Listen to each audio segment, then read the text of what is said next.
All right, so good morning, everybody. Thank you for joining us this morning. I know this is not how we normally do things, but because of COVID, we're having to make a little bit of adjustments to how we do programming. So glad that you were able to get logged on. Hopefully this meeting will be beneficial to you. I am going to be recording it so that those who couldn't watch live can view it later.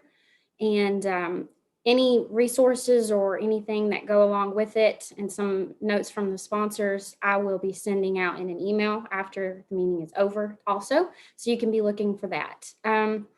Today, we're going to be having some of our Virginia Tech specialists to talk to us and give us some production updates. So we're really glad that they have been willing to join us and give their time to us this morning. So first up, we have Dr. Steve Rideout. He's the plant pathologist for Virginia Tech for vegetables, and I'll let him introduce himself a little bit more and go ahead and get started. I am going to give him the ability to share his screen in just a second.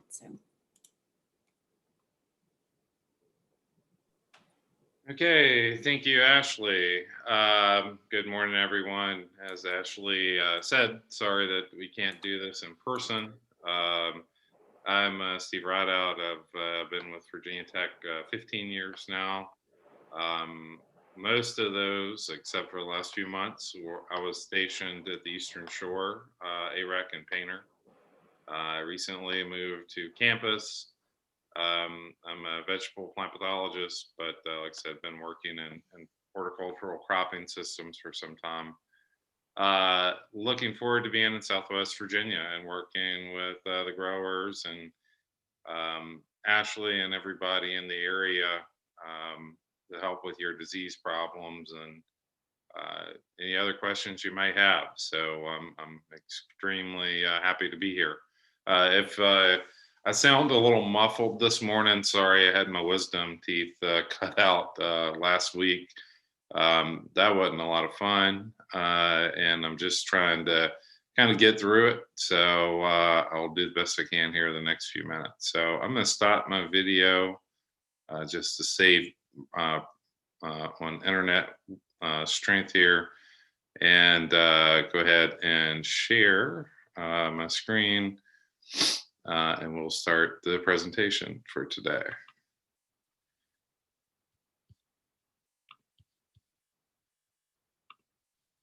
Okay, hopefully everybody can see that okay. Can you see that okay, Ashley?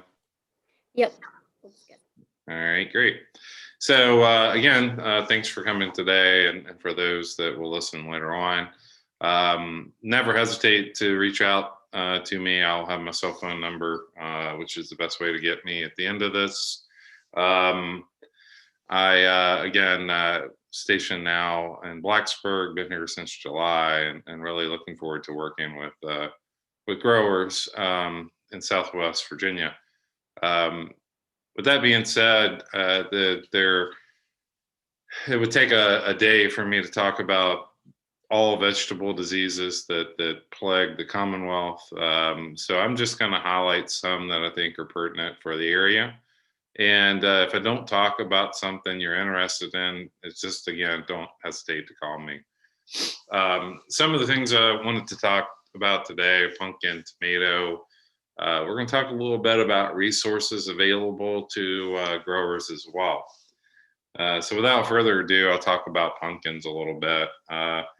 And some of the things that we saw in 2020 and how better to prepare ourselves in 2021.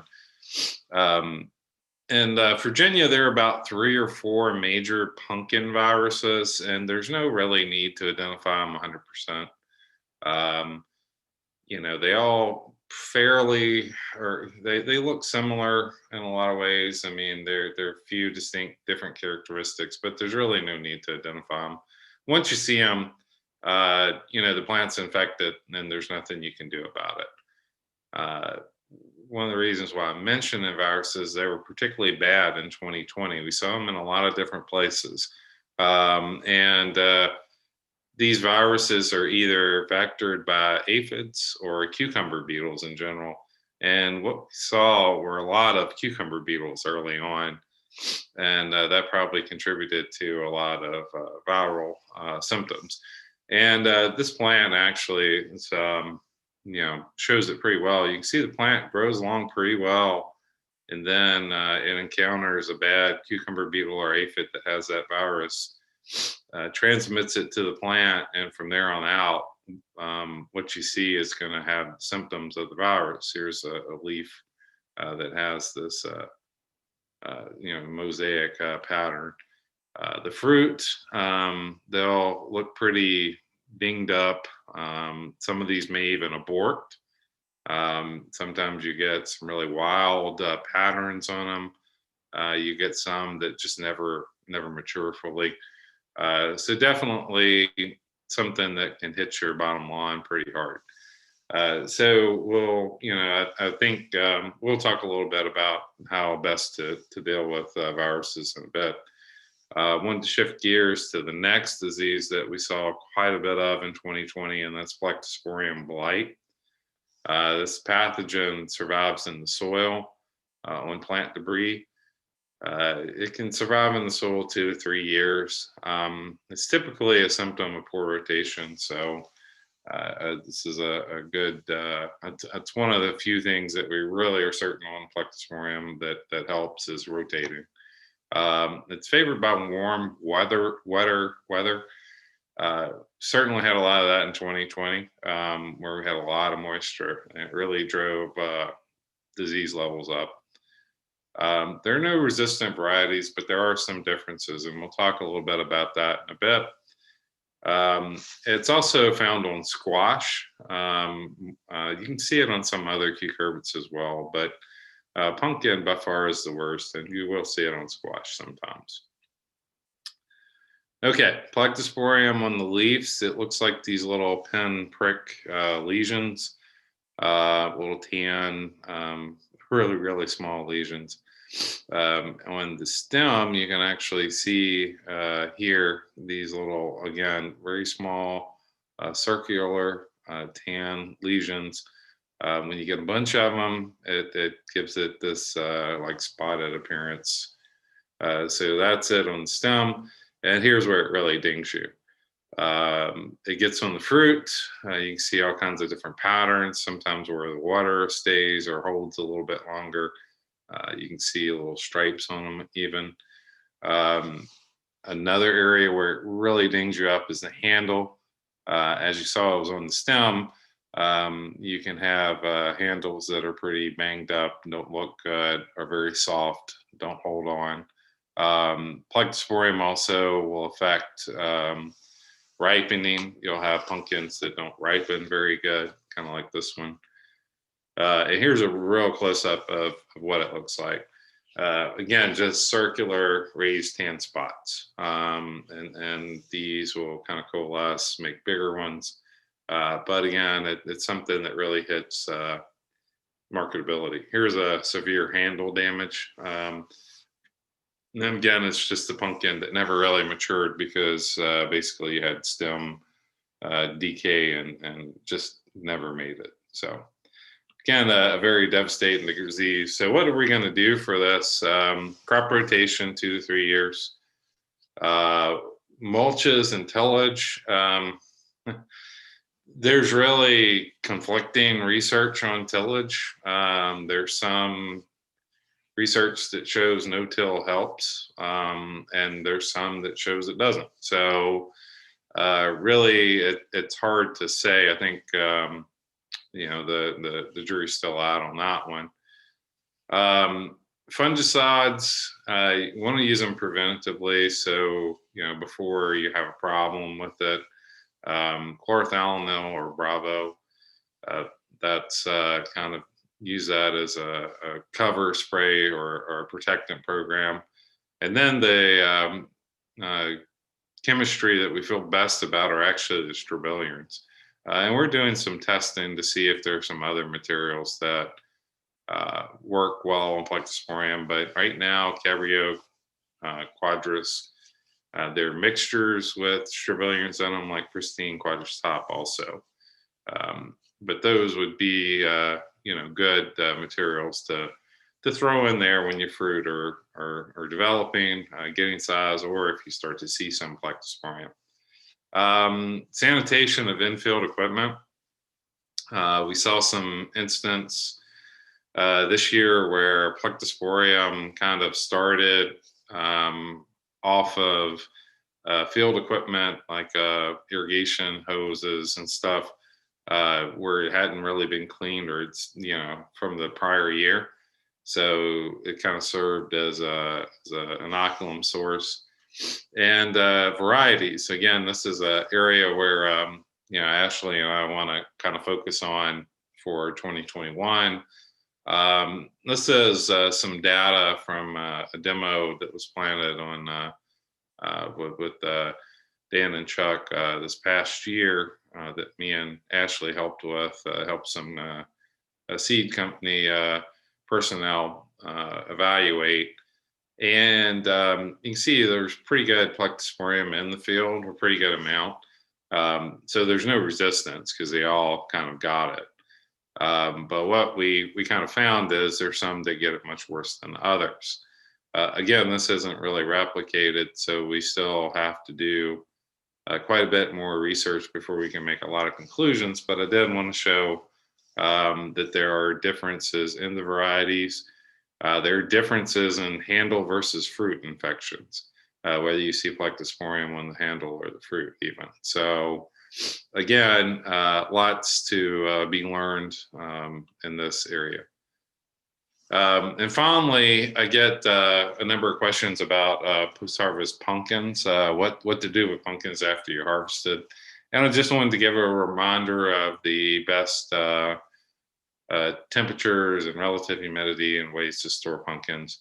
It was stored about 50, 55 degrees Fahrenheit, 50, 75% relative humidity, avoid rainfall or open exposure to the elements. So some form of shed. Avoid injuring the fruit at harvest. These holes just act as a avenue for bacteria, fungi to get into and cause more problems. And avoid dipping your fruits in water. So don't submerge your fruit in water. Don't pressure wash pumpkin. I know I've heard people doing that. That's not what you want to do, because you're actually both actions will be forcing water into the fruit, which if there are some micro abrasions or holes, you can have a problem with. So it's better to use like a dry or damp washcloth to remove soil and debris. You can do like a 10% bleach if you want to dampen that washcloth. That's perfectly fine. We did some initial studies looking at that 10% bleach washcloth and really didn't see anything. But again, it's a real small study. So anyway, the biggest thing is not to submerge your fruit in water or pressure wash it anyway. Okay. I don't know where my slide is. I'm going to go back to viruses real quick and viral control. I'm not sure what happened to my slide, but the biggest thing with these viruses, one, we need a cold winter because that'll reduce the amount of aphids and cucumber beetle that overwinter. And I don't think we really have had that yet. So if we get some really cold, what we need is a good week at or below freezing, where we get a really good ground freeze. You get a good sustained 48, 72 hours below freezing. That's kind of what we need to really drive down the insect overwintering populations. The biggest thing going forward is to utilize seed treatments. And I'll say this for pumpkin, but it's all for all crops, really. One of the best investments you can make is a seed treatment. Some crops more than others, but pumpkin is one where it really pays off. So go ahead and it's really a small investment for great protection, something like a farm more. I would advise to get those most any time. So, okay, with that, I'm going to go to broccoli and brassicas. And specifically, I wanted to talk about a disease that's becoming more and more of a problem, and that's alternaria. Um, it basically creates these lesions on leaves. We see it on broccoli, cauliflower, you can see it on collards, mustards, pretty much any green. But it creates these lesions that are circular, and you can see the little rings in here. It almost looks like a little bullseye. So that's one part of the disease, where you have these lesions on the leaves. The part where it's really bad on broccoli and cauliflower is you actually get get the fungus growing within the crowns or the heads. And you can see here a little bit of brown fungal growth in there, and on the inside, it's just fungus is having a party. And you've got decay in broccoli, really nasty stuff, and it's hard for harvest crews to differentiate these in the field too. So it's just really irritating and pretty damaging disease. One of the things that we've been chasing this one for about 5 or 6 years, and there is some lack of sensitivity now to quadris or azoxystrobin or strobilurins, which is what we always use to control alternaria. And we collected 20 different isolates and basically grew out the fungus on plates that didn't have quadris in them. And then we had plates that did have quadris in them. And what we found is this is percent reduction in growth. And probably 15 years ago, we would have seen 100% reduction in growth on all these isolates. But it's been exposed so much to these strobilurins that we actually see, check out isolate 4. It actually grew better on the media that had quadris in it than not. So I think it's safe to say we've got a lot of insensitivity and resistance problems. So we wanted to look at some other options for fungicides. And this was a broccoli trial from 2018. And we had a pretty good moderate pressure of alternaria head rot in there. And we had some differences. I wanted to highlight a few materials. This Luna, Fontellus, Endura, Cannonball. These materials seem to work better than the control, where we had 24% of our heads damaged, not marketable. So we got pretty good suppression with a couple of sprays of these materials, at crucial timing. Marketable yield, we saw increase with some of these materials, such as Fontellus, Endura. So we're able to see some increase. We also did a variety trial right next to it, and it actually got a lot of disease. You can see like Castle Dome and Green Magic, we had over 3/4 and almost all of the heads diseased on these 2 varieties. Emerald Crown was a little bit better. In Imperial, really, we didn't see much disease in that at all. So there are some differences there as well, and that's something that we'll be exploring in 2021. Also, is looking at the varieties and how they respond to alternaria infection. There we go. But we can't forget about bacterial rot in brassicas either. And that's, traditionally has always been the biggest problem. It's been bacterial diseases in brassicas. We still can see them quite a bit. Saw a lot of that in 2018. Not quite as much the past couple of years, but it kind of comes and goes with warm weather, excessive rainfall. And basically, disease prevention on the bacterial side, it starts with using certified seeds and transplants and making sure that you start off good. Spray program for broccoli, other brassicas, due to some of the problems we've had with alternaria resistance, I'm recommending Quadris Top, which has a difenoconazole, which is a different mode of action fungicide mixed with Quadras. Utilizing that and then alternating with Funtalis or Endura. You can also use chlorothalonil and Bravo. In fact, I hope you would as a protectant, just to help keep resistance at bay and also give you a wide spectrum control of different fungi. Don't forget the bacteria. So anytime you go out and spray fungicide or insecticide, you might want to have some copper in there as well. And spray timings. And this is important for diseases in general. You want to start before you have a problem. I always say it's a lot easier to get on a treadmill that's going 1 mile an hour versus a treadmill that's going 8 miles an hour. So get started early before that disease gets ramped up and going, and you'll have a lot better disease control. Okay. So moving off of that, I did want to mention one disease in particular that we're seeing a lot more of in the Commonwealth,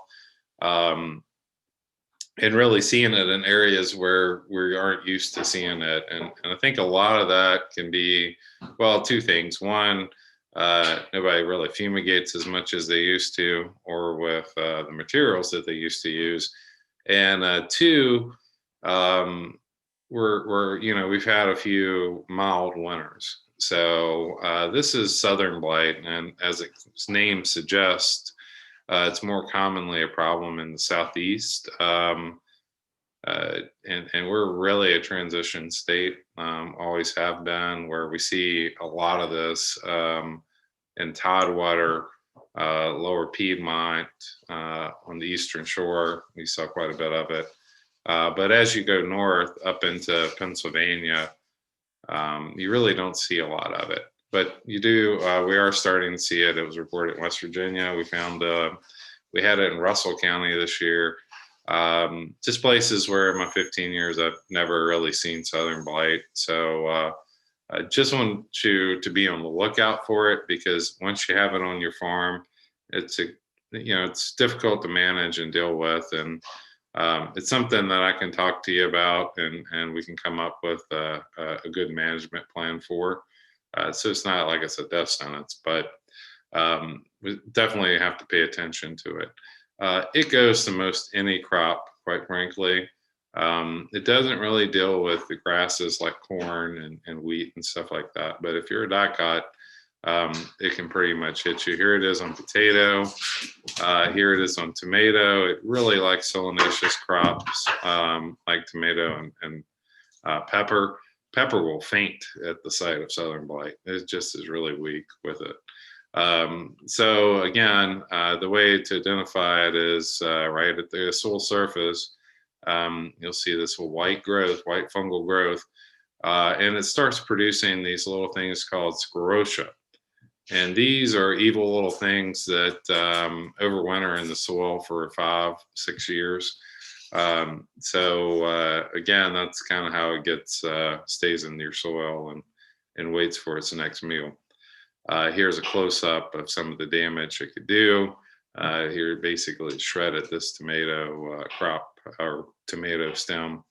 And here are those little round, they look like little BBs. So you'll see those. All right, we'll kind of move on. Again, if you have problems with southern blight, or you see it on your farm, never seen it, or think you might have it, and talk to your agent, and we can work out some sort of plan that we can help you with it. Tomato brown rugose fruit virus. If you look at a lot of the media outlets, there's a lot of talk about this new virus that is really starting to ramp up internationally or globally. It's pretty ugly. It does some really nasty things. You can see it here in tomato, really discoloring the plant. The fruit, on previous slide, they never really mature properly. They really have this nasty brown pattern. There are a lot of different faces to this, so it can be confused with tomato spotted bolt a lot from the pictures I've seen. I've never seen it. We've never had it in Virginia, fortunately, to my knowledge. Here it is on pepper.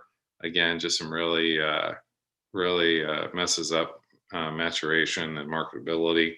And this is actually deadly on plants. So right now it seems to prefer greenhouse settings, but I'm not certain that it wouldn't do well in fields as well. So this was first found in Jordan in 2015. So again, a very new virus, and now it's found in a number of different places. Most importantly, Mexico. We have discovered it in a couple of locations in the United States, and these have fortunately been in greenhouses where you basically, can destroy the crop, turn up the heat, get to about 150 degrees in there, and that'll basically eradicate. The virus can't survive at those high temperatures.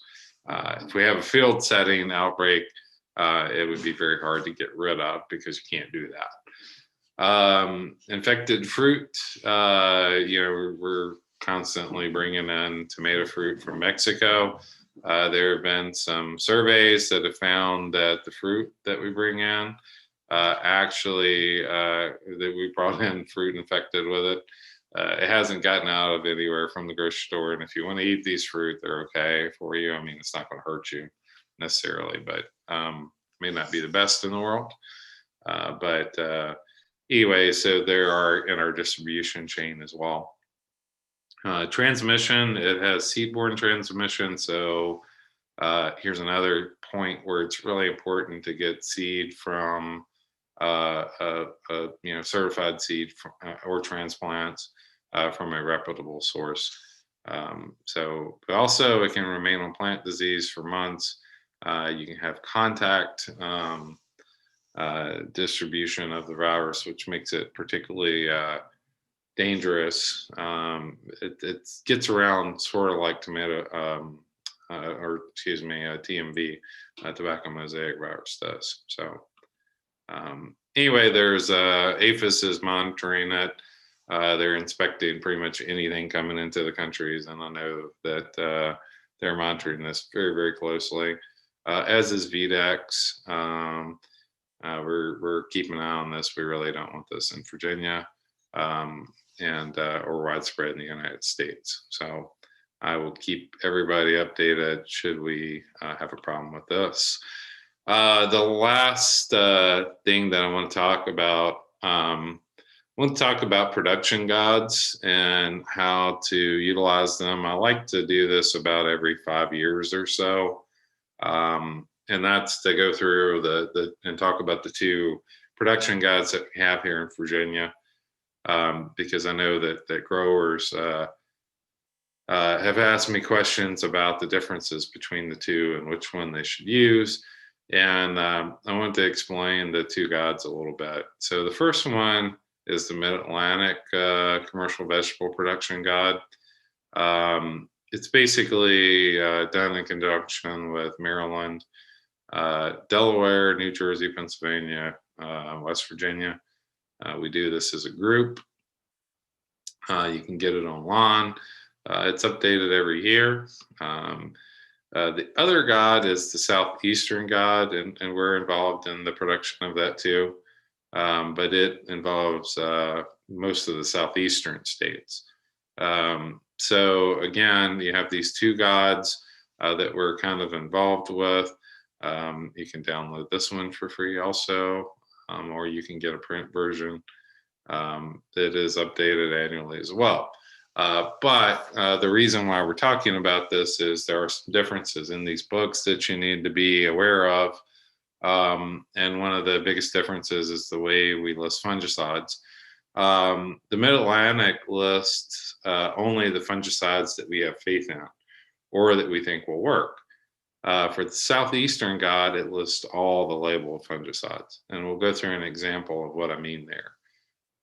In the Mid-Atlantic, we actually list the materials in the order of efficacy. So we're going to list the material that we have the most faith in first. You don't see that in the Southeast. It's alphabetical. I'm going to take an example here, and I'm going to use cucumber downy mildew. So let's say you're growing cucumbers and you got an alert that downy mildew is nearby, or you have it, or whatever you want to spray for it. So if you go to the Mid-Atlantic production guide, you'll go to cucumber, and then you'll find downy mildew, and you'll find a paragraph, and then you'll find this list of materials down here. So these are basically the materials that me and the other pathologists have got together and say, hey, these things work. We have faith if you apply them, you'll get good control out of them. With that being said, we list the best materials first, like Arondis, Ultra, and Randman, and then go down to something like Zampro, which will help, but we just don't have the faith in it that we do these other materials up top. So that's how you would get a recommendation out of the Mid-Atlantic guide. In the Southeastern guide, first of all, they don't differentiate the cucurbits, so you would go to the cucurbit section and you would find downy mildew, and you would see this list of materials which are listed in alphabetical order starting with the active ingredient. So you could go in here and you could say, oh, well, quadris is listed for downy mildew, and say, okay, well, that's good to know. If you're used to dealing with the Mid-Atlantic guide where you only see things that work, you would say, oh, I could use quadris. Well, unfortunately, no, we've had resistance with downy mildew since 2003 to quadris, but that label is still on quadris, so it's listed here. Now, where you would go to find out whether it would really work or not is the company table. There's an efficacy table that shows you just how these materials work on downy mildew. So you could go here and look at azoxystrobin, which is quadris, downy mildew, and it says NC, not North Carolina. That means no control. So again, you can say, okay, this guy lists quadris, but it says it doesn't work. So it's correct also. The main difference is you have to know how to go about finding your best recommendation in these guides. So again, there are some subtle differences. Southeastern guide has a table for most crops groups that talk about, well, what are my alternatives to fungicides? What can I do for disease? And here's a cultural practice table. So like for downy mildew, you can find, okay, I can change the planting date from fall to spring and have good control over it. Resistant cultivars, okay, those will help as well. So you can find out some other ways that you can deal with downy that's not necessarily spraying a fungicide.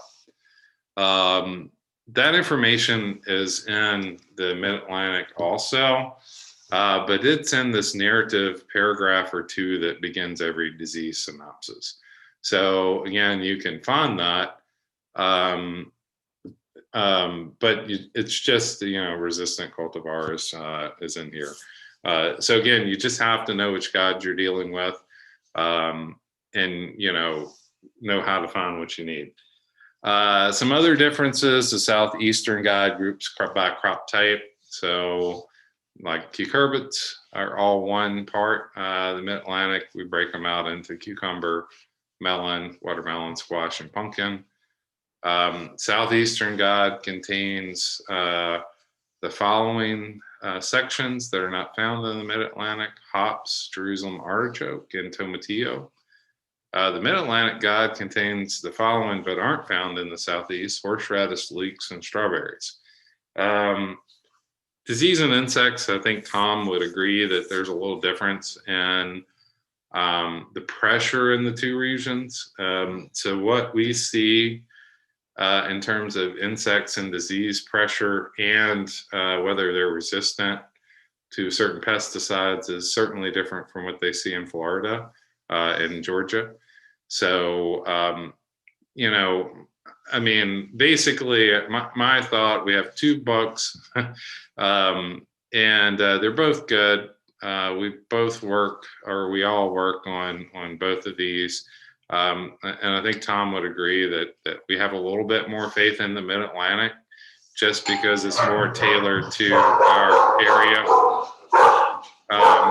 Pardon me for a second.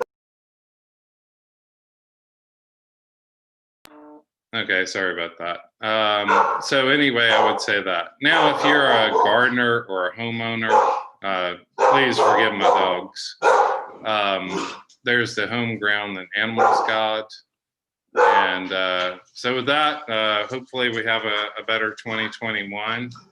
Destroy vegetable crops from 2020 if you're not done so. Again, seed treatments. Manage scout for insects early and often, crop rotation, and again, hope for a cool winter. I'm going to skip that because it should be already done. And here is some more contact information. I need to go deal with a contractor or visitor here real quick, but I will come back for some questions in a second. So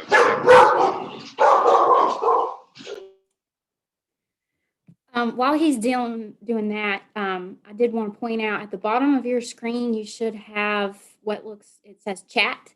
So if at any point throughout the rest of the presentations that you have a question you don't want to forget, or you don't feel like unmuting and saying it out loud, you can type your questions in that chat box, and it'll show up to the presenters and everyone so that we can make sure that we get your questions answered. So just wanted to let you know of that feature.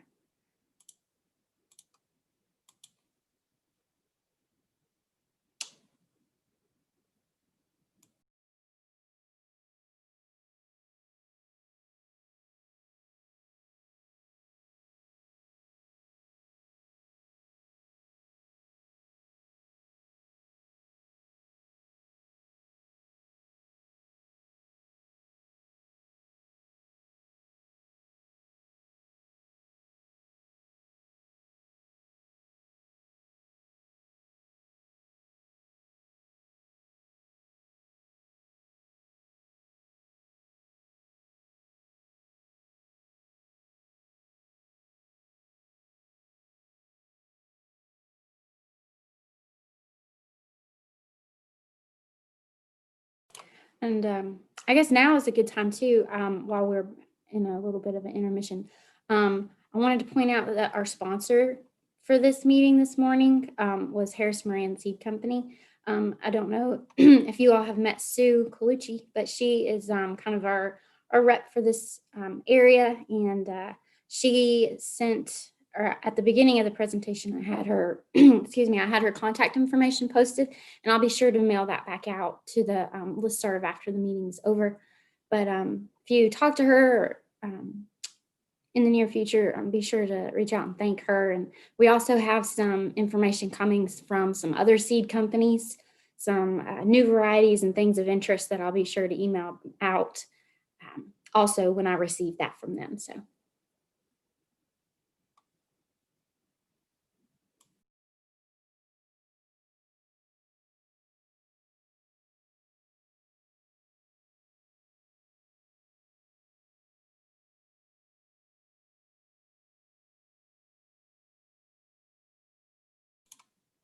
One thing we can do is we can save questions for the end, and we can go ahead and I'll get started with the next section. So Dr. Vijay Singh is on. Hey, sorry. Hey. Hey. I'm back. I'm sorry about that. No, you're fine. Trying to. Yeah, I heard you trying to kill Tom. I appreciate it. So, thanks. If there are any questions, I can try to answer them now. If not, you can always get in touch with Ashley or me if you need anything.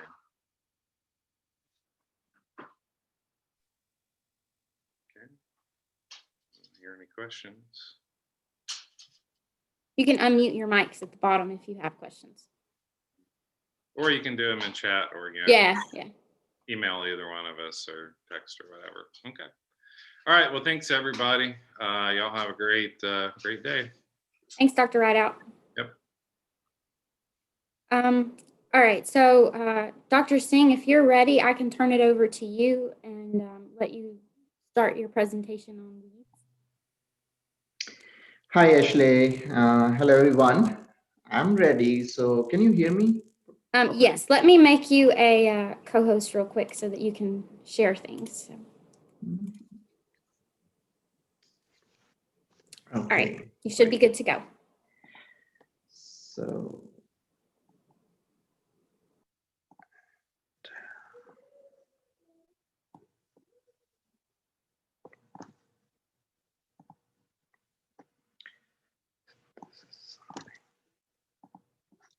okay.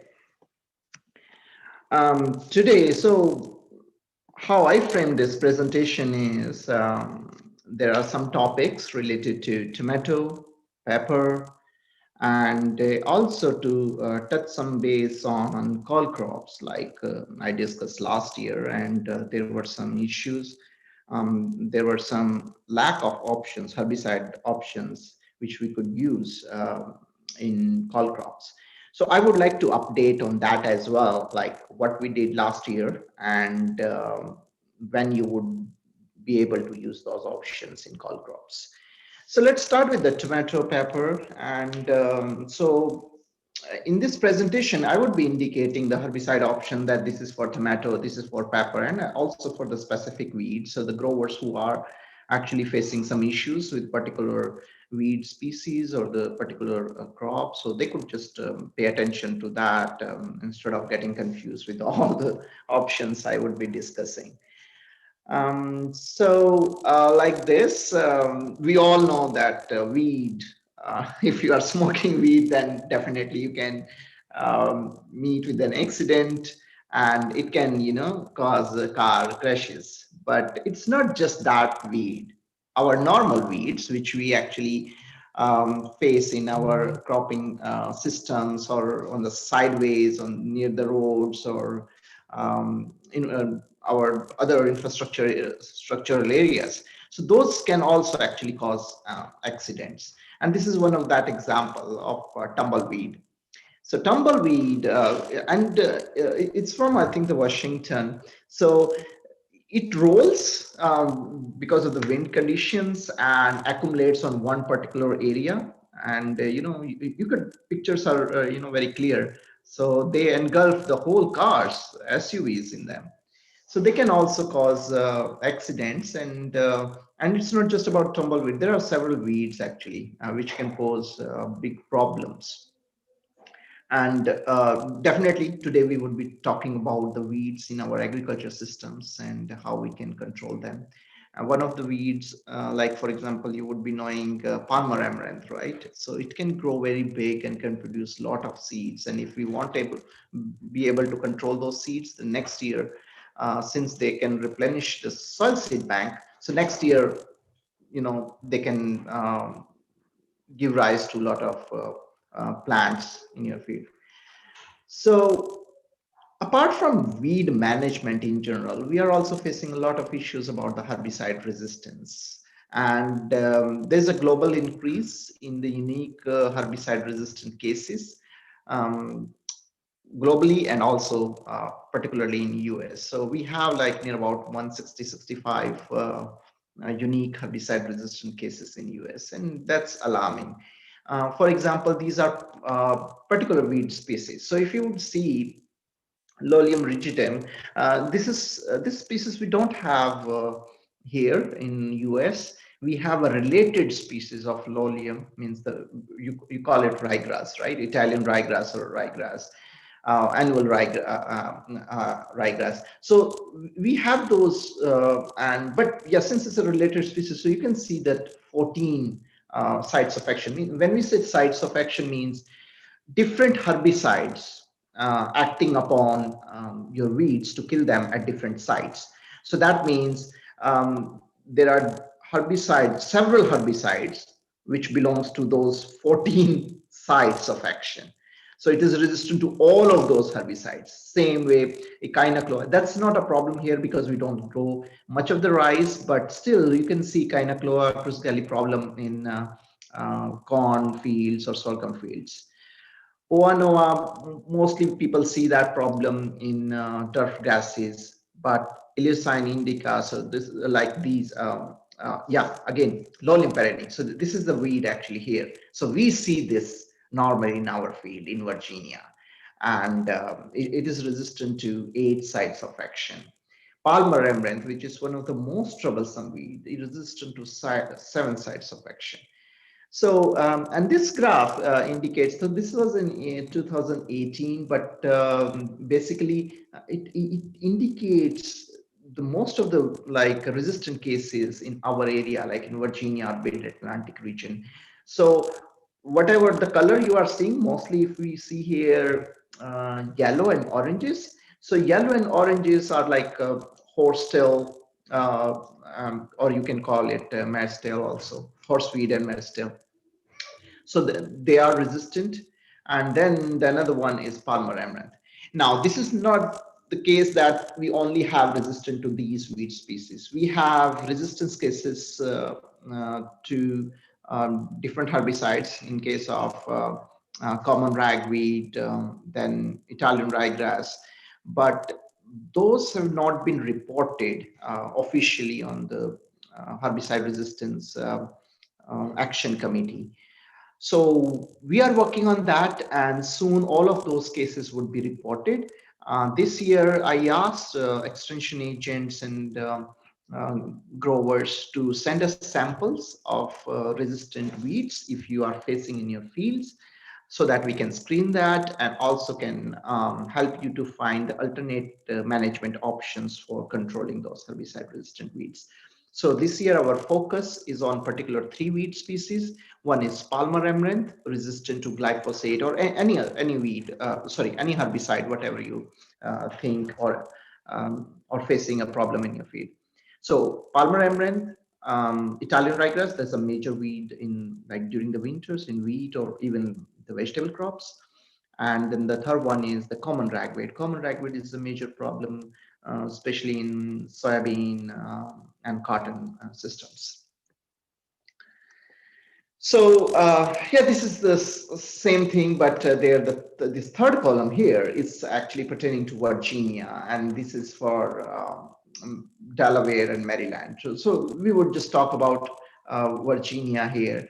And so these all weeds are showing resistance to particularly whether one herbicide or means like one group of herbicide or maybe more than one group of herbicide. So as I was indicating, Palmer amaranth, ragweed, then we have horseweed, and then we have smooth red or red root pigweeds. So common chickweed, mosier grass. So these weeds are resistant to one group of herbicide or more than one in Virginia. Again, Johnson grass here, Shadow King. So herbicide resistance, and we are observing that it is affecting every state. It is not just a case of Virginia only or case of just one particular state. And we are observing this in grain crops, vegetables, fruits, regional and aquatic, everywhere. And one of the major issue is if one particular herbicide is resistant in your cropping system, suppose you are a grain crop producer and you have a Palmer amaranth resistant to glyphosate. Just take an example. So, and you would assume that this is just a grain crop problem. No, because that seed would move to neighboring fields or to another county through your machinery, like the harvesting machinery, the machines you use, and if you move from one place to another, so those tiny seeds can move with that. And we have seen those kind of cases. So then those particular herbicide resistant seeds can move from grain field to the vegetable crop fields. And that's happening. And that's why we are seeing a lot of herbicide resistance cases even in vegetables. So before moving further, I would like to highlight this Middle Atlantic commercial vegetable recommendations. I think Steve did a very good job in explaining about these guides. So would like to just emphasize on that. Please go through this if whenever you need to plan a herbicide program, or you are thinking of changing a herbicide program, or if you are facing any problem in controlling the weeds, you can refer to that, or you can just contact Ashley, and or she can send us a query if you have any. Um, Normally, if we have to manage a herbicide resistant weeds, whether it's in vegetable crop or in grain crop, we try to find the alternate ways of controlling it. When we say alternate, it's not just about the herbicides. We try to see if we can use a mulching, herbicide rotation, or any other soil consideration, stale seed bed technique. Stale seed bed technique is, for example, early in the season before growing your even crop, you allow your weeds to grow, means you even provide irrigation or something, so that whatever seed lot you have in your field, it would grow. And then you would use a broad spectrum herbicide, like for example glyphosate or a Liberty, or any other burn down application. So we would use a burn down term for that. Or you can use a tillage equipments to kill those weeds. So we would move with that. We have already discussed. So let's come to the pepper herbicides. So what are the options we have for pepper? Like for example, soil applied. We have command, like a pre-emergence herbicide. Then we have reflex, devrinol, dual magnum. So these are the soil applied herbicides which we can use before emergence of weeds, so that we can control that. And then the second one, post-emergence herbicides. So the post-emergence herbicides are Sandia, Dual Magnum, Gramaxon, right? Here, there are some limitations, like for example, Sandia and Prol can be used only on raw middle. If you're using plastic mulch over the plastic, we can use Select Max, or Post. So these Select and Select Max are actually the are grass herbicides. Means when we say grass herbicides, means that they can control all of your grasses. So you cannot expect a broadleaf control from these herbicides. For example, if you have crabgrass, goosegrass, you can easily control this. But if you have issues about Palmer amaranth, then other broadleaf weeds like lamb squatters, then Select or Select Max may not be able to control that. Now this is about tomato. So what are the options we have for tomato for the soil applied? Sandia, metribuzin, reflex, devrinol. So these are the same options, right? But we have additional, like metribuzin. For the post-emergence, we have Sandia, metribuzin, matrix. So these are like a little additional to that. One thing we would observe, that I would go with the specific herbicides as well, like what weeds they can control for that particular crops. So this is just to give you an overall idea. Now, if we talk about whether we can use this in a bare ground production, or whether we should use it for just for the plastic mulch production. So Sandia, yes, it can be used under plastic. Raw metals, yes. It can be used as a post-emergence as well, yes. And also in a bare ground production system for soil applied or the post applications. Jackathol, we have not included, but we generally would recommend the best possible options. So Sandia, definitely it can be used in several places. Prowl H2O can be used in the raw metals as a soil applied herbicide, and it can be used both ways, like under plastic mulch and also the bare ground production system. Like for tomatoes, if we are using metribuzin, it can be used under plastic, then raw metals, and also for the bare ground production systems. Uh, Influence of soil. I would like to remind you about this thing. Whatever herbicides we would be suggesting, so, and if you are referring to this particular guide, you would observe that there is a range of herbicide, a range of herbicide dose, not just the herbicides, but range of doses, means starting from like for the goal or goaltender, if we talk about, so we have like 1 pint per acre or up to 2 pint per acre. So there's a range. So why there is a range? It depends on the soil type, what your soil type is. Suppose if you have a sandy soil type, right? So if in the sandy soil type, there's a higher risk of damaging your croplands. So we always recommend to go towards the lower herbicide rate if you are actually having a sandy soil type in your field, so that you would avoid any damage to your croplands along with managing the weeds.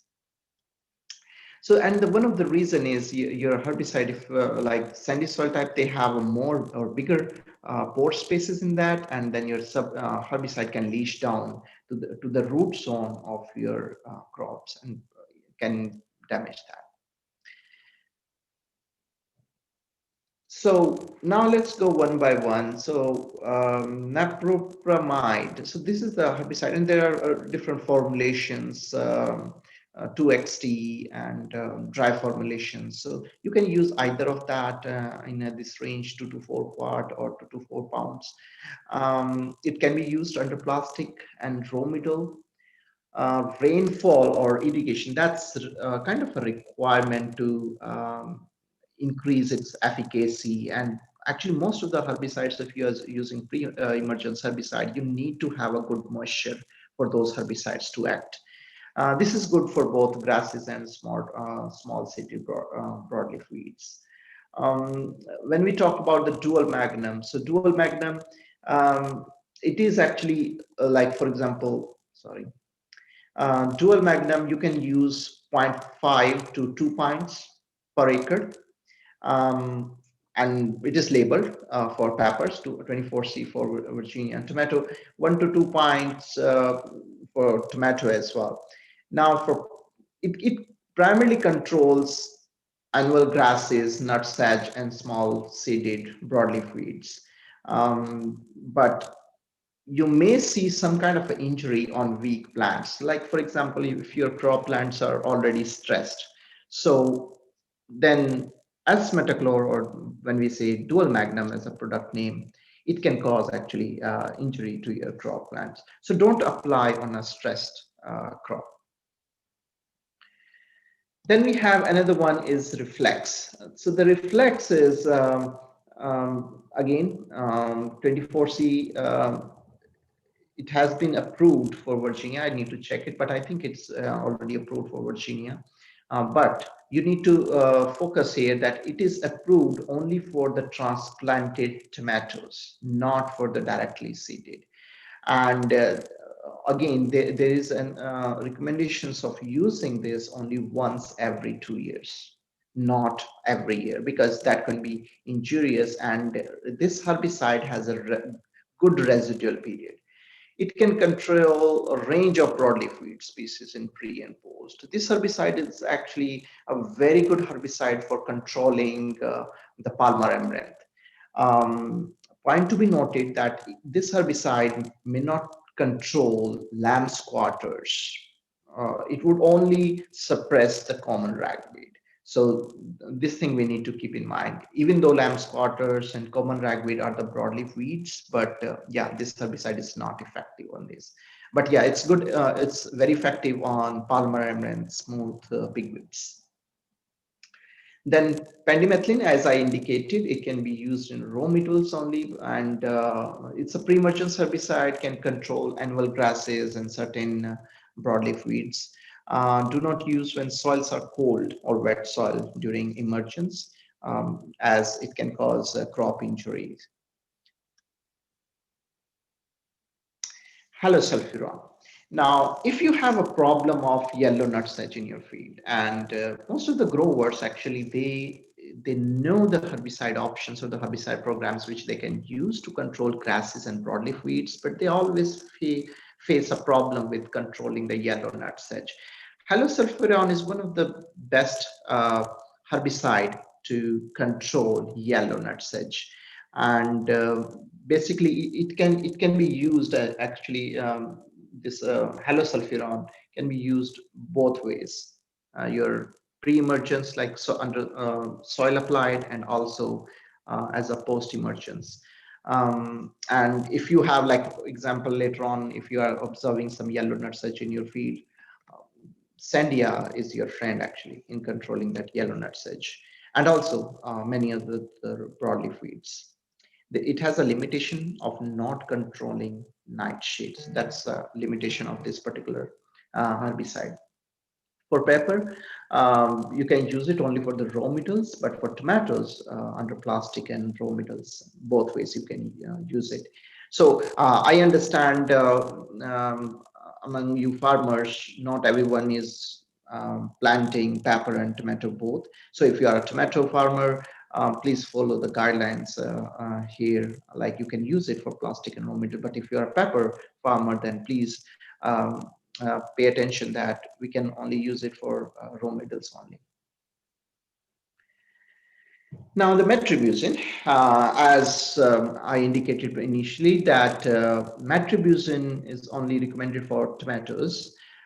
So we can use it 8 to 16 fluid ounces, and there are different actually formulations. Liquid formulation is 8 to 16 fluid ounces. If you are using dry formulations, then go for 0.33 to 0.6 pounds.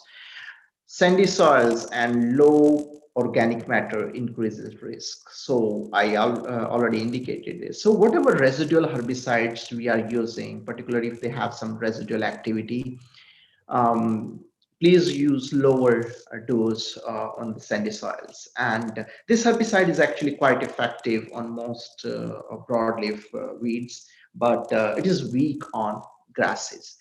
So now you have like the metribuzin is if you know the history of your field, and if you see a lot of broadleaf weeds in your field, then metribuzin is a good option for tomatoes.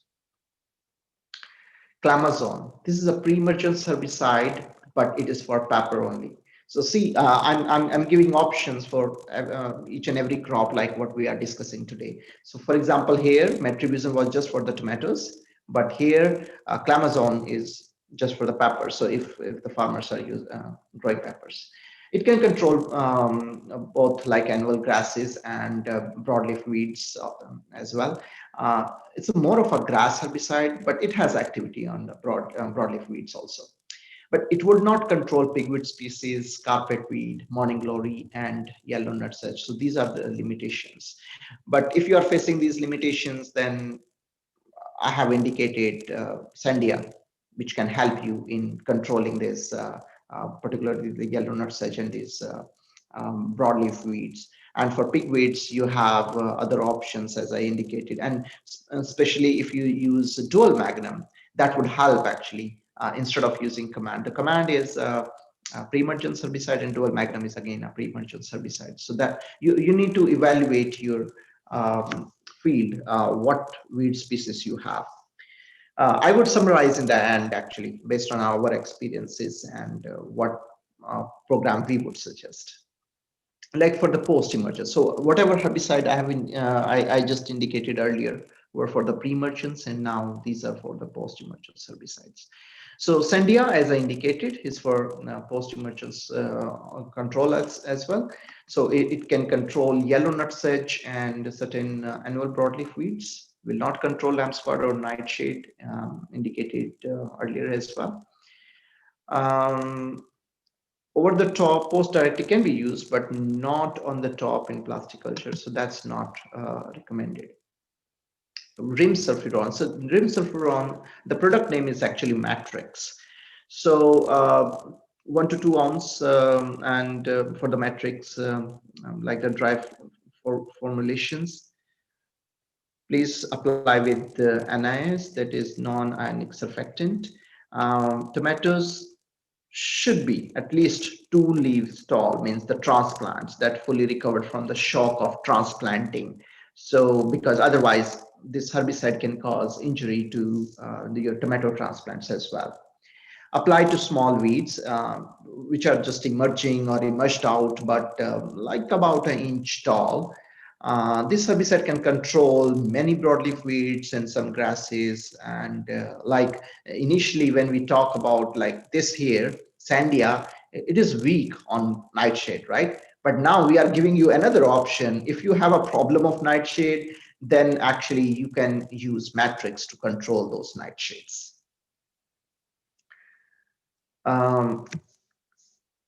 So now here, one more thing. Both of this Matrix and Sandia are group 2 herbicide. When we say group 2 herbicide, means they are from the group which act similarly, like the way of herbicide acting on the weeds in a simple language. So if they are from the same group, then, and if you are using repeatedly, then it's possible that you would see selection pressure and your weeds would start evolving resistance to that particular group of herbicides. So we need to be careful in not using the herbicides of the same mode of action. And yeah, and these herbicides, as we indicated, they have some different activity on, like on different weeds, as I indicated previously. So yeah, choose your herbicide based on the problems which you have in your field.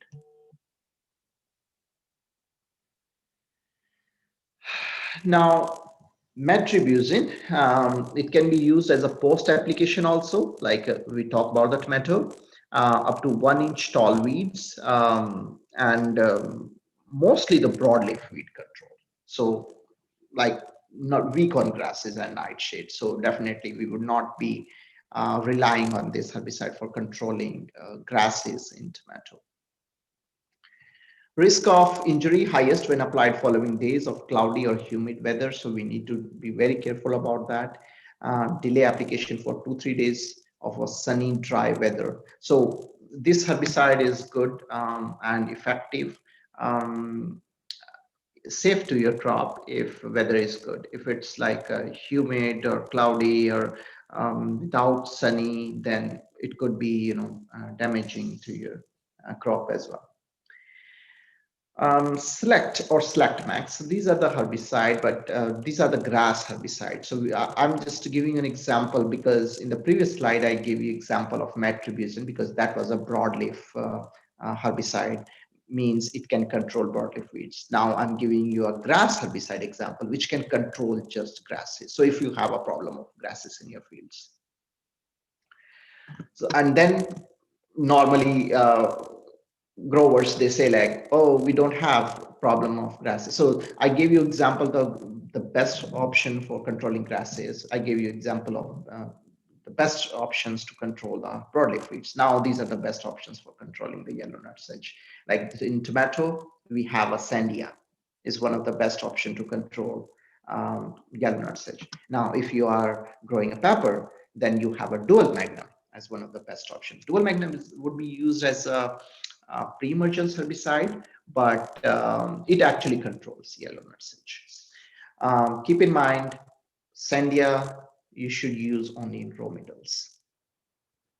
And also, if you have a lot of weed problems in your field, please use fall applications of glyphosate, basically to as a burn down applications to control whatever weed seeds you have in your field, so that we can reduce that weed seed load from your field. Then if you have a particularly eastern black nightshade problem in your field, then under the plastic you can use Reflex, like for both the crops, tomatoes and pepper. You can use Dual if you have a tomato. So that can control the black nightshade. Now, Matrix can be used to control eastern black nightshade, but that should be used only for the row middles. Horse nettle control. Like for example, if you have a horse nettle control in your field. So there are no effective options in tomatoes and peppers. It depends like in the field you are using and how much is the infestation of this particular weeds you have. But in general, burn down applications of all applications of glyphosate helps. We would be working on that, evaluating different herbicide options to control this. We would let you know as soon as we get some good results with the particular herbicide program for controlling this. But this is not like a general problem in every field, you would observe. These are some of the desiccants, like if you would like to desiccate your field, like pyrethroid, gramoxone, um, means it's the same thing, it's just a different names and all. Use high spray volume to desiccate and include non-ionic surfactant. Two applications are actually allowed for controlling this, means for the desiccant, if you are using a desiccant. Now, these were for the tomato and pepper. And for the next 2-3 slides, I would just like to summarize what we discussed last year when I presented on the call crops. So I would just like to quickly go through it and would go to the point I would like to discuss. So we have like pre-options of Decathol, Traflon, gold tender. So these herbicides can be used as a pre-emergence herbicide for controlling weeds. For gold tender, this is a good herbicide, but before transplanting, low rate on sandy soils, avoid less than 5 weeks of transplant. So we need to be very careful about this, that we should not use means we should not spray this herbicide on smaller transplants. So at least 5 weeks of tall, sorry, not tall, means 5 weeks of duration of that transplants. Now, dual magnum is another pre-emergence herbicide which you can use, and it is labeled for broccoli, cabbage, cauliflower. It can be used on transplants within 48 hours. No incorporation, so there is no need for incorporation. And 3 to 4 leaves of a cabbage means if that's there. I mean, just an example, you can use the dual magnum. Now, these were just for the pre-emergence herbicide. Now, if we talk about the post-emergence herbicide, as I indicated for tomato and pepper as well, the Select or Select Max are one of the, I would say, good herbicides you can use to control most of your grass weeds. You can use either of that, COC or NIS, but one thing you would observe that these herbicides are not effective on yellow nutsedge, wild onion, garlic, or other broadleaf weeds. So because these are just for the grasses. Now, suppose if you have a goosegrass problem in your field. So goosegrass problem is basically then Select Max or Select would not be that effective on goosegrass. In that case, we would recommend the Post herbicide to go with that because Post is more effective, particularly on the goosegrass, and it would also be helpful in controlling the other grass weeds. So you can use that. Repeated application can be done at 14 days, but don't apply any pesticide within 2 to 3 days of applications. Now, this is the main point here, the gold tender. So gold tender can be used as a post-emergence herbicide in other states, neighboring states, but we don't have this labeled for Virginia, means we were not having this earlier, even last year when we discussed about it. And this is a very good herbicide actually. But since we were not having, so last year we conducted some studies on that, and we observed good results, and it is safe on crop. So now we would be actually sending it to the company representatives for the labeling in Virginia for the 24C label. And let's hope it would be done in the next few months. So you would be having one more tool in your arsenal to control the weeds in call crops. So basically we had this option like glyphosate and gramoxone as a like the burn down applications, and then go to Exol in the mulch production. I'm talking about gold tender or dual magnum Select Max. Now, if you're using gold tender or dual magnum, just be careful. keep in mind that don't use dual magnum on stress plants. And second thing, if you're using goaltender or dual magnum, both of these herbicides together, they can cause some injury, means they're combined effect.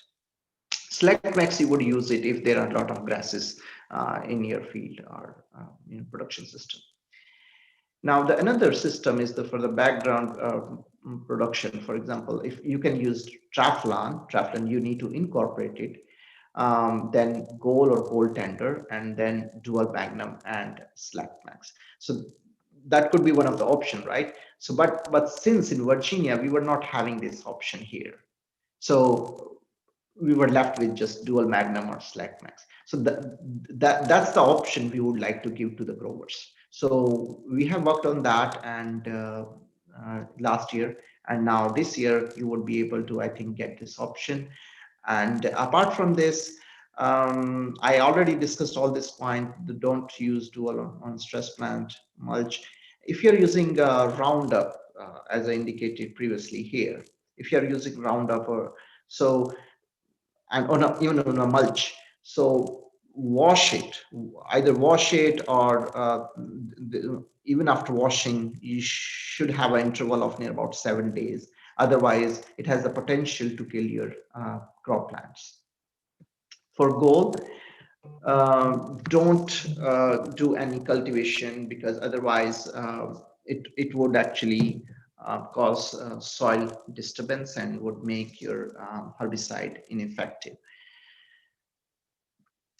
These things, I think I already discussed all this and summarized everything for you.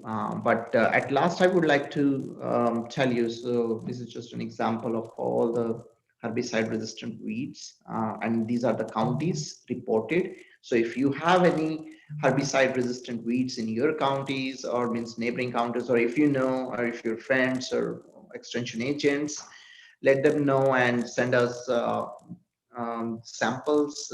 We are working on that screening, and would be updating this Virginia map. With that, I would like to say one thing, that we are working for growers, whatever issues they are facing. If they would let us know, we would definitely would screen those, and would also provide you the alternate best possible option to control those weed species. Like, this is the only thing which I realized last year about the goaltender for the call crop specifically. And I know in your county, you guys are actually growing call crops. So, and even because of the COVID issues, there were many limitations last year, but still we were able to conduct those studies so that we can give you some additional herbicide options to control weeds. Again, this year, if you have any other questions, if you think like some challenges you have in your field and there is no solutions to that, please let us know, or indicate to Ashley. We would design a program. Our students and our staff would work for you guys, and would definitely would find some alternative options. With that, thank you very much, and let me know if you have questions. Thank you, Dr. Singh. Does anybody have any questions on weed control for him right now?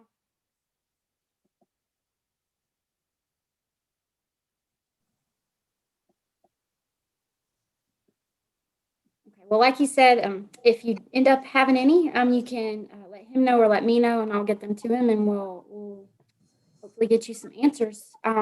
So with that, I'm going to turn it over now to Dr. Tom Kuhar. He's our entomologist who's going to be doing a talk on insect control for you all this morning. So I think. Ashley, yeah. Can I go now, or should I stay? If you have something you need to go do, you are free. And if we have any questions, I'll be sure to let you know. Thank you very much for joining us this morning. Yeah, thank you, Ashley. And hello, Dr. Tom. Are you here? Yeah. Okay. Just to say hello to you. Okay. Okay. Hello, VJ. now. Bye. Take care. All right. Thank you, Ashley. I'm hoping everyone can see the screen. Is that correct? It's showing your presenter view. Presenter view. Okay. How about now? There we go. Okay. All right. Well, thank you. And I hate these virtual meetings because I can't see people's faces. But anyway, I want to go through just, I don't want to have a comprehensive talk on pests of vegetables, but hopefully I'll save a little bit of time at the end if there's a burning insect pest question that you've had over the past season or this coming season, something you're worried about. I want to save a little bit of room to talk about those. So, but I want to talk about a couple things that are definitely facing vegetable pest management. But before I get to that, I definitely want to thank my team, my crew, the people that really helped me generate a lot of, well, quite frankly, answers to the pest questions that come up here in Virginia and surrounding states. Got a lot of grad students and undergrads that are helping me in the Blacksburg area, and Helen Dowdy on the Eastern Shore is running tons of trials and you know, even in this COVID year we had last year, just the amount of work that we were able to get done. It's just because I got great people, and I definitely want to acknowledge all of them. And one other thing I want to bring to your attention, and maybe you all are using some of these ID apps that you have for your phone. Basically, and these are free. Virtually all of them are free. If you go on any of your app stores, you can pull these up on your phone. And what these are recognition software that a lot of people put a lot of work on, and the experts are involved. And in fact, not only involved in this, but they are getting a lot of data from the fact that people are capturing living organisms on their phone. There's GPS tied to that, and it's allowing them to track, you know, where things are, just because people are taking photos of things when they're going around. So here's one that I want to bring up, and I think it's got a lot of great use in agriculture. It's called Seek by iNaturalist, and this is a collection of, well, it's really all living organisms, but it's really good with the insects. And it is really simple to use, takes no time to download, put on your phone, and you're off and running. It's as simple as just taking a picture with your phone. I've used it in a class, and I can tell you the accuracy is amazing. I actually planted insects around and had the students go around, the ag tech students, and use their phone, and every single one of them ID'd these insects that they previously had no idea what they were. So I encourage you to use this. Now, granted, you're not going to run away and be an expert because you've got this app all of a sudden, but what it does do is give you a clue where you may not have had one before about what this does on your vegetables. And once you know what it is, you know, it opens doors of getting information on it. I think one of our biggest challenges right now is not knowing what it is, so you can't get to the bottom of things. For instance, you know, a lot of you grow co-crops, broccoli and cabbage and things like that, and there's a lot of different caterpillars that can show up on that crop, and it's hard for me sometimes. We've got so many that might be out there, and you may not care. You may just treat them all as worms, but there's some reasons to care, and that is that there are a few that are resistant to certain insecticides. And you know, if you don't know that one's out there, then you might be spraying something that's not going to get the job done completely. These are all ones from like last year that showed up on some of our cabbage, and got cabbage webworm up in the top. Might not be one that you've seen too often. Cross-striped cabbage worm to the right.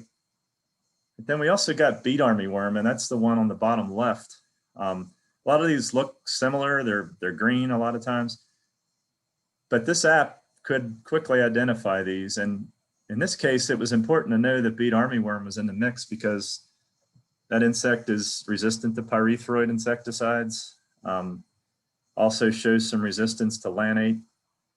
And it's just one of those that, knowing what's out there is very important. Another example, you may see a lot of these stink bugs that'll show up on crops if you've got caterpillars or Mexican bean beetles or Colorado potato beetles. You have a lot of those pests. These stink bugs will show up, and it might trigger you to say, man, not only do I have Mexican bean beetles or potato beetles, but I've got these stink bugs too. So I'm going to hit them with something that's going to kill stink bugs too. Well, none of these stink bugs are any threat to you. In fact, they're all predators. They're eating the pests. So you probably wouldn't want to put something that kills stink bugs because of that reason. And this app would allow you to recognize that all these stink bugs are actually beneficial. So enough of that. I just wanted to bring that to your attention. The app is called Seek, and I think it's really cool and really, really useful. Okay, I'm going to get into, and Ashley, if someone has a question, go ahead and interrupt me. I may not be able to hear them, but I'm willing to stop at any point before moving on. So Okay, and on that, if y'all want to use the chat, feel free to type them in too, and then I can. Okay, and then, Ashley, if I'm not keeping an eye on the chat, let me know. Sometimes I get lost talking and not paying attention to that too. So okay. All right, corn earworm. We have got it, insect that everyone recognizes. It's, in my mind, the #1 pest of agricultural crops in the country because it attacks so many things. Clearly, everyone recognizes it, knows it, especially if you grow sweet corn. Our most devastating pest, without a doubt, on that crop. And some things you may not know about this one. It's a brown moth. Probably a lot of you know that. Lays a single egg, but she can lay a single female can lay thousands of eggs. And that's why it can be so abundant on these crops. One thing we're trying to figure out with this insect is how many of these are actually overwintering in Virginia. The science has said that if you're north of the 40-degree latitude line, you have no overwintering of this insect. It's not going to make it through the winter. And Virginia is kind of in that transition zone. And this is one of these that if we don't have a really severe winter, we're probably getting a lot more of these overwintering. And if climate is changing and it is getting warmer and maybe some of our winters may not be as severe, this is an insect that not only will we get moths that are going to make their way north each year like they do every year. These moths come up from the south, but we're going to get our own that basically spent the winter in the field.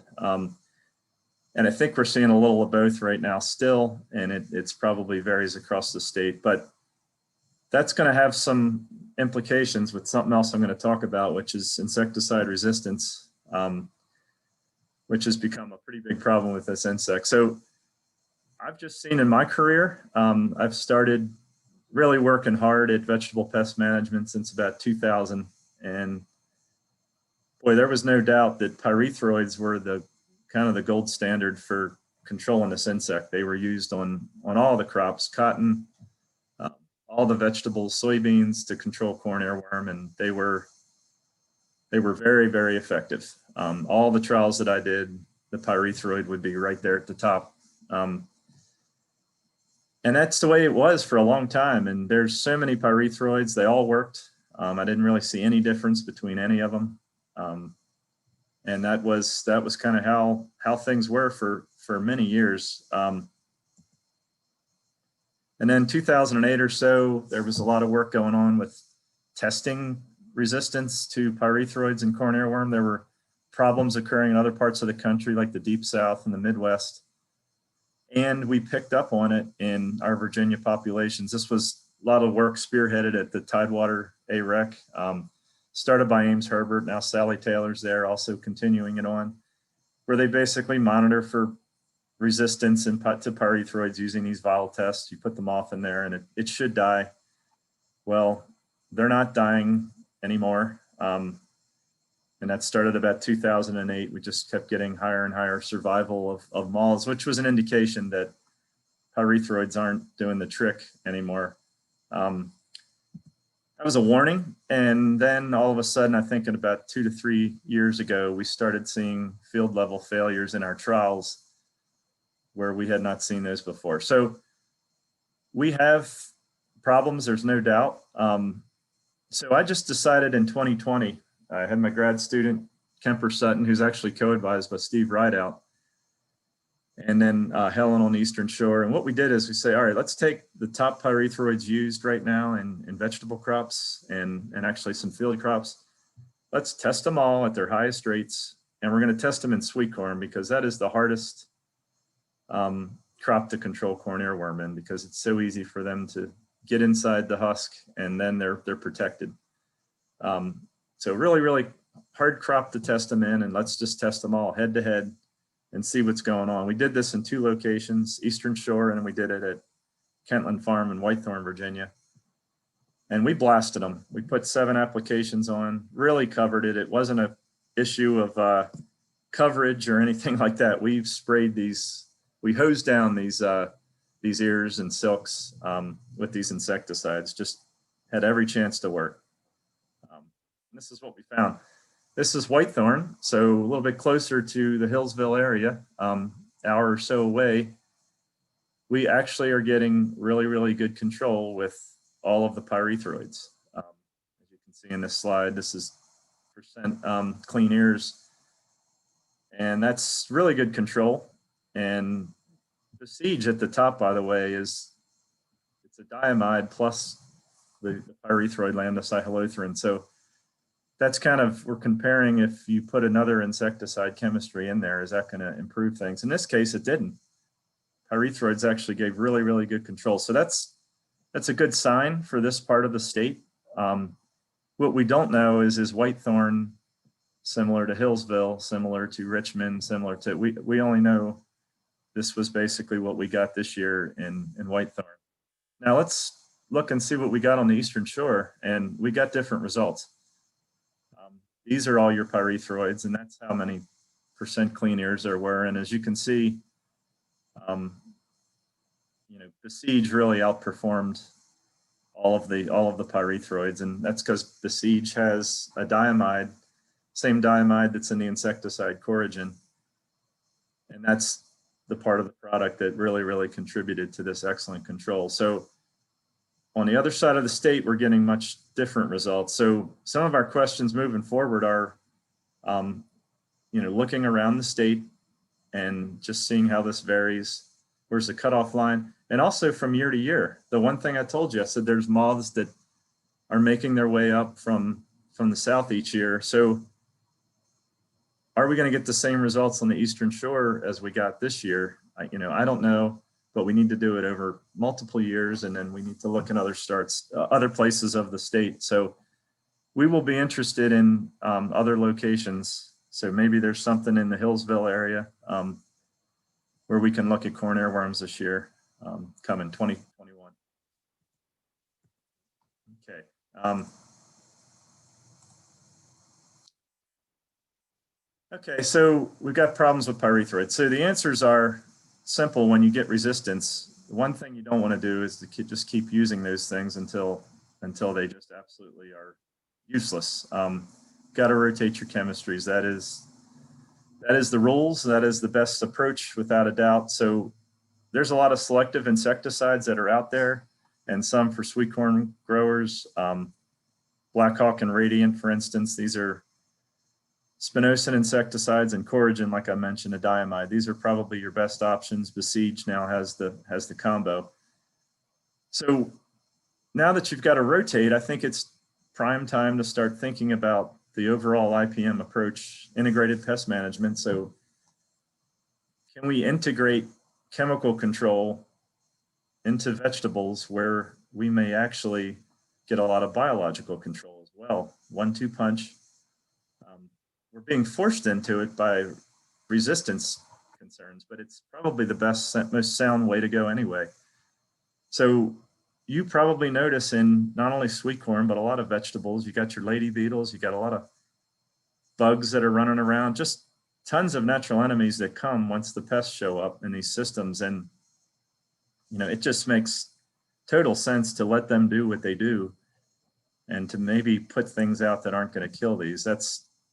We've all heard this mantra before, but it's, you know, if you kill off all the natural enemies, then it's up to you to do the insect control. And then you get the problems of secondary pest outbreaks, which are, this pest is resistant to the insecticides, and when you kill off their natural enemies, they explode. And aphids are just, you see it in all kinds of crops. And corn, it'll be corn leaf aphid that does that. So, you know, these are spawned on by pyrethroid sprays without a doubt. So you got to rotate. That's really the bottom line. You can't just keep pouring on pyrethroid insecticide. So, okay, what are some options for sweet corn? Well, not that it's IPM friendly, but lanate has been around for a while. It's a completely different chemistry. It's a carbamate, one of the few carbamates we're still using in vegetable crops, and really is a good option in sweet corn. It's a nice rotation. It will control the corn leaf aphid, so you won't get those explosions of those. And it's not that expensive. And it's just, it hits some different pests, and it's a nice thing to rotate with, and a lot of growers are. Very popular choice on the Eastern Shore as a rotation with those pyrethroids. So that one's around. Just in case you're wondering about some of these more IPM friendly products like Coragen and Blackhawk, we've tested these for many years, and they provide very good control. I will say, okay, here's a trial in 2014, and I'm using this one because it did show maybe a little bit better control if you went with Besiege than the Coragen and the Blackhawk. I think if I had to rank them, I would say Besiege, then Coragen, then Blackhawk. This is across multiple trials. But the truth is, you can't go straight with any one of these alone and put on 6-7 applications. You're gonna max out at about 3 sprays for any of these. So you've got to rotate. So this is just kind of the relative efficacy if you use just them, but in truth, you're rotating with different chemicals. Okay, now the other thing I'll mention before moving on from this topic is you've got these products like Coragen that are really, really safe. They don't kill natural enemies. They don't kill bees. And you've got this tool, and you might be using it. When's a good time? And I would say your best time is when the corn is pollinating and shedding its pollen from the tassels, because I've seen a lot of bees show up. I know corn is wind pollinated, but bees come and collect that pollen, and you know that's a good time to be using that because you won't be killing the bees. I will draw your attention to, you're going to hear about 2 new diamide insecticides. That's the class that Coragen belongs to. Vantacor is the same active ingredient as Coragen. And it's, what's good is that, you know, you may find it now more affordable to be using diamides because you've got greater selections, greater products that are out there. They're coming in smaller bottles. So if you had a farm before and you're like, man, I'd like to buy Coragen, but you know, I don't need 2.5 gallons of it. That'll last me the rest of my life. You can now buy, I'm pretty sure, I don't know the supply side of these insecticides, but I know they are supplying it in smaller, like quart-sized bottles and stuff. So that's a good plus for our smaller growers that don't need all that chemical. And another one by FMC is Elevest. So this is very comparable to Besiege. It's got the diamide, and then it's got the pyrethroid, just a different pyrethroid. It's got bifenthrin. So check the labels, but these are registered on a lot of crops, and there are new ones out there. And it's always good to get new chemistries in the same class of mode of action, because it brings the overall price to some of these products down because there's competition. So I just wanted to bring your attention to those out there. Okay, also talk about BT transgenic sweet corn. Another way that we've fought this corn earworm in sweet corn and fought it successfully. And we have a lot of BT genes that have been put into not only field corn, but cotton, but also a lot of your sweet corn varieties as well. This is looking at field corn, and all I want to show you here is the number of genes that originally came from the Bt bacteria that code for proteins that are toxic to insects. And there's a lot out there. Every one of these came from one of these Bt bacteria, and they have been put into sweet corn and field corn. And this is just to show you there's a lot of diversity out there. But just keep in mind, there's probably these cry genes, and then there's the VIP genes. And that's the big difference that I want you to keep in mind right now. Because here's some trials that we are doing in conjunction with a lot of other folks testing these around the country. We are part of a team, and we're testing these in multiple sites in Virginia. We're actually doing 5 locations now, testing them around the state. And we're doing this every year. And what we're doing is evaluating these sweet corn varieties that have these different Bt genes in them and seeing how it's performing. And without a doubt, every year, these are 2019 data. We had the same exact results in 2020. And what you see here is on the far left, that's a sweet corn that has the cry Bt gene in it. There's a non-Bt right next to it, Obsession. Obsession 2 has 2 different cry Bt genes. Providence is another non-Bt, and then Remedy has the cry gene plus the VIP Bt. And it doesn't take a rocket scientist here to see that Remedy's the only one working anymore. Those other BTs, the original ones that had the cry gene, were getting the same amount of damage as whether it was non-Bt corn. So the VIP gene is the only thing that's working anymore, and that is a fact, and that is all through Virginia and all through a lot of the US right now.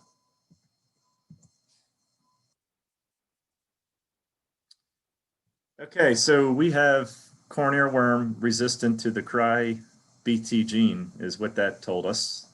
You cannot kill corn earworm with those cry proteins anymore. This has implications for the Bt products that are used a lot by organic growers, but we've also seen them used in conventional agriculture, like on tomatoes and brassica crops. So these are going to be impacted because it's the same gene, the same protein that's in those. And so we looked at, all right, say you're an organic sweet corn grower and you got to control corn earworm too. What do you got to use? Well, you can use BTs, sprays, and Dipel, Zentari are a couple. And we looked at that this year, and right here in Whitethorn, and those gave no control. We had the same amount of damage, same percent clean airs as the untreated. And you're compared to something like Coragen, which gave you almost 100% clean airs. So they aren't doing the job. It would probably be wasting your money to use a BT spray in sweet corn for corn earworm. There's a lot of great uses for BT, but that is not one of them. And this has implications for other crops because corn earworm is, attacks 300 different plants, and you've got some where you might have been using BT, like tomatoes, and now, keep in mind, it's not going to get your corn earworm, which might be your #1 pest. It'll get your hornworms, may get army worms and things, but you're not going to control the corn earworm with that spray anymore. And it's got huge implications for a new crop that's really taken off big time in Virginia and a lot of other states, and that is hemp. I imagine there's even some that are grown by some of the folks that might be listening right now. And this is really, really big for hemp because, one, you're allowed to use BTs on that crop. You can't use too many products right now legally, but BT is one, and corn earworm is the #1 pest hands down on hemp. And the product that you would want to use or can use doesn't work. And we've seen a ton of damage by corn earworm on grain hemp and CBD hemp grown for flour. You see the bud rot going on. That's spawned by corn earworm feeding and damaging that bud. And So we got a really big problem on our hands. We have the products that are registered on the crop don't work against this pest anymore. So really need to get some of the better chemistries registered on that crop. Like, speaking of which, segue into, so this is a handout that Ashley may be able to get to you some way. I don't know how she's going to disseminate. Yeah, I've got it and I'm going to send it out to my listserv. Okay, thank you. Mhm. So this is just a simple, and I'll give a lot of credit to Helen Dowdy. She made this kind of look artsy, make it look attractive. But it's basically, we have a lot of insecticides that we have now that you can use to kill worms, such as corn earworm, such as diamondback moth, and some really hard ones to kill that are showing up. And we put this together because it's getting confusing for us. And I could imagine being a grower of knowing what is what, which one I might use. So we try to make it easy with a menu by mode of action. Those numbers are the IRAC, or the mode of action classification. So they're all kind of grouped in they're basically the same mode of action, and they're grouped that way. So when you rotate, or if you have to rotate it, it makes it easy for you to select something that's going to be a completely different mode of action. And this is good. I've seen a lot of these get registered in just my time in 20 years. So we've got a lot of new products, which is really good when you got resistant pests out there, got things you can rotate to. Speaking of which, this hits home to this area. And thank you, Ashley, for making a connection and sending some of these photos that were taken. But we have some serious problems of, speaking of a lepidopteran that's developed some resistance, diamondback moth. This is the cause of this damage on Brussels sprouts. We've seen it before on broccoli and cabbage popping up in various areas of the state. And this is one where diamide insecticides like Coragen were phenomenal. They provided excellent control of this pest, and we are starting to lose that chemistry because this is a field that had diamide sprayed on it, and you can see it did not get the job done. I'll mention, and it's serendipitous that Ashley is holding this meeting because she was very pivotal in going out to the field with me and collecting diamondback moths in 2018. And after Coragen had sprayed, we collected these diamondback moth larvae and brought them back, and we actually dipped collard leaves in a spray tank concentration of Coragen and then put the diamondback moth larvae that we collected from the field, and we should get 100% control. There is no doubt. It did not take much to kill that worm before, and man, we had 33% of them, third of them survived. So that's a sign that we have resistance genes in our populations. We keep using diamides, and we're going to just select for widespread resistance to that class of chemistry, and really basically lose that as being a chemical that we can use on brassica crops anymore, because the more you spray it, you're just going to get more diamondback moths. So again, that menu is very important to rotate your chemistries and kind of knock these insects, knock their genes out of the system. Just to mention, this is not something unique to Virginia at all. It started in other places, particularly in Asia. It popped up in Georgia first, and we knew it was coming, but it's become a global issue, diamondback moth resistance to diamides, which it has to many other chemistries as well. We got to rotate, and rotating to chemicals that don't kill the natural enemies is really useful too, because there's a lot of effective natural enemies for diamondback moth. So again, there's that menu you can get. Okay, I'm going to talk about one other pest problem, and then I might open it up here to any questions that you guys might have. I'm going to use edamame as kind of the crop, but this could go for any vegetable that stink bugs might play a role in, and that's a lot of fruiting vegetables. But we are working a lot on edamame. We got a grad student, Kemper Sutton. And, you know, so we're starting to grow this crop now, and there's a big initiative at Virginia Tech on, you know, could this be something for our growers? We certainly can grow soybeans, so let's grow them now for a much more valuable market window, which could be selling edamame at farmers markets and roadside stands and things like that. Really, really healthy vegetable for us to be eating anyway. So we're looking at it, and we've seen a lot of insects pop up. Mexican bean beetle there on the right. Obviously your corn earworms and things will attack the pods, but without a doubt, stink bugs have been the #1 pest of this crop that we've seen.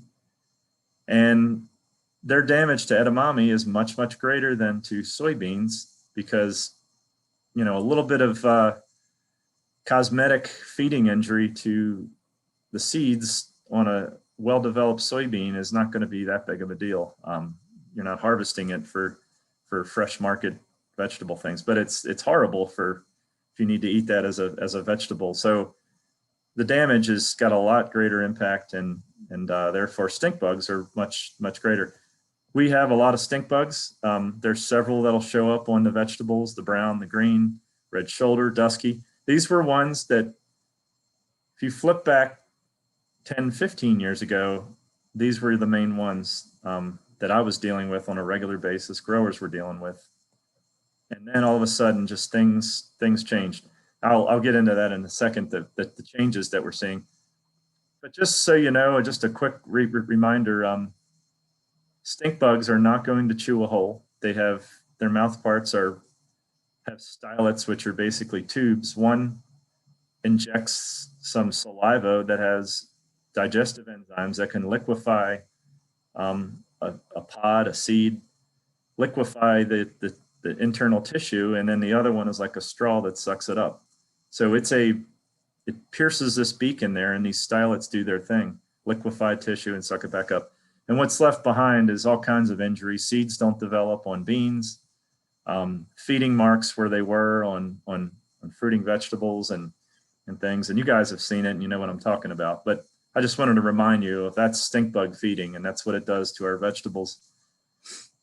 And man, we have more problems than we have ever dealt with. Brown marmorated, I know you're aware of, the one that gets into the houses, the one that came from Asia, has risen in at least this end of the state as our #1 stink bug that's showing up in really all our crops, tree fruit as well. It's bigger, it's got a larger proboscis, and it's more numerous. So we've got even more problems with an even more devastating stink bug than we've ever had before. And if that's not all, an insect that I've never dealt with in my whole career, the southern green stink bug. This is not the same as the green stink bug. It's hard to tell these apart, but they are different. And it's one that, you know, the folks in the deep south have dealt with. This is their #1 pest in soybeans and things, and their #1 stink bug pest. And it's a little bit harder to kill, and it's something that I always thought of as kind of a southern pest. I don't worry about it. Not seeing it in Virginia. Well, guess what? I don't know whether it's the warming climate or what, but was our #1 pest this year. Stink bug found on the eastern shore. They've got it in the warmer climates of the eastern side of Virginia. So be on the lookout. It's a little bit different. You can see the nymph in the bottom left. It's got kind of those yellow spots on the top of it. That's a little bit different than other stink bugs. And the eggs start out yellow and then they turn pink. So if you see these barrel-shaped stink bug eggs and they're pink, it's probably this guy. And there's a shot of the early instars on a pod, but these are really, really numerous and just contributing to our stink bug complex and our problems that we're having. So we have problems with stink bugs like we've never seen before, and vegetables are a big crop that we've got to deal with it.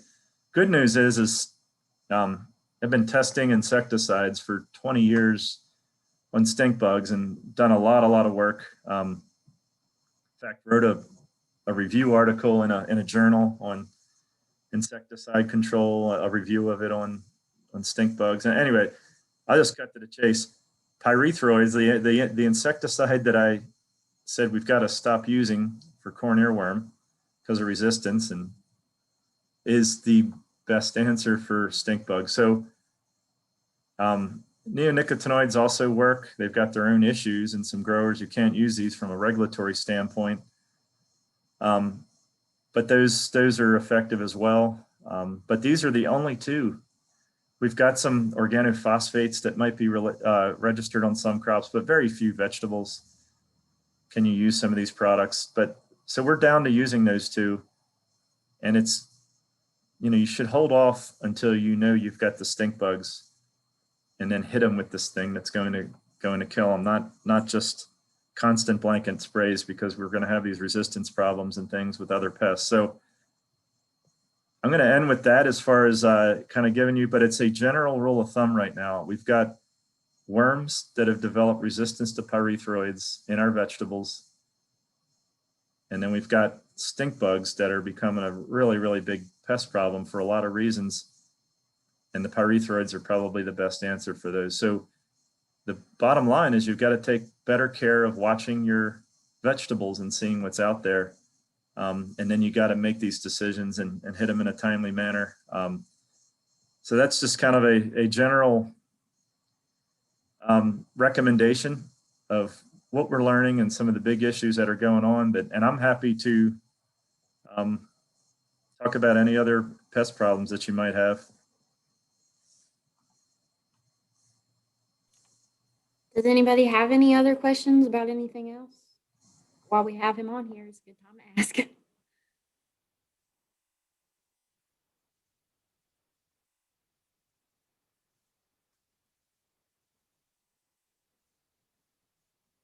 Well, if you think of any other ones, y'all can let me know, and I'll get in touch with. Yeah, that's Mark exactly what I was going to say. Thank you, Yeah. Ashley. First contact your extension agent. Try that app out, the Seek app. If you take a photo of something, that's information, that's evidence basically that we can use when Ashley. So for instance, that Brussels sprout photos that we had that had diamondback, that was just, I knew right away. Just a few photos, and we can get to what it is, and then we can get to what the best course of action can be. And yeah, I'm happy to help. And we've got great extension agents, and use them. It's a team, and happy to work with growers and deal with some of these pest problems. Even doing some on-farm work. I'm happy to get back to that. I know this past year was not the best year to be doing any of that, but hopefully this coming year we can get back to those kind of things. And yeah, thank you. Yeah, thank you, and I'll be happy to be a part of that as much as I can too. So, if y'all can just be in contact with me, and that's what we're here for. So, thanks, Tom, for the presentation, and thank you all for joining this morning. I will send out all of the handouts and other stuff from sponsors and seed companies when I get it. So be looking for that email. And if you have any follow-up questions, just give me a call or send me an email. So thank you all very much. Hopefully this was beneficial to you. All right. Bye-bye. Thanks. Bye. Thank you.